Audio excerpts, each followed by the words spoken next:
नंदुरबार जिल्ह्यात 2 दिवस पावसाच्या शक्यतेने शेतकरी धास्तावला। हवामान विभागाने गुरुवार व शुक्रवार जिल्ह्यात येलो अलर्ट दिला। काही भागात गारपीटचा इशारा देण्यात आला।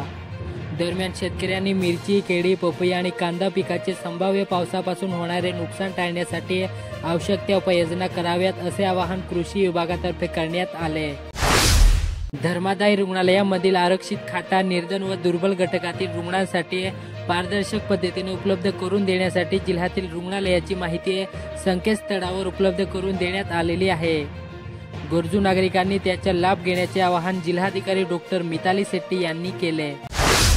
वारंवार बदलणाऱ्या वातावरणामुळे मिरचीला मोठा फटका बसत आहे।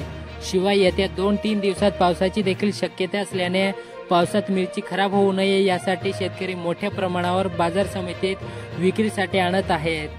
येथील बाजार समितीत गेल्या वर्षाच्या तुलनेत निम्मे देखील मिरची आवक झाली नसल्याची स्थिती।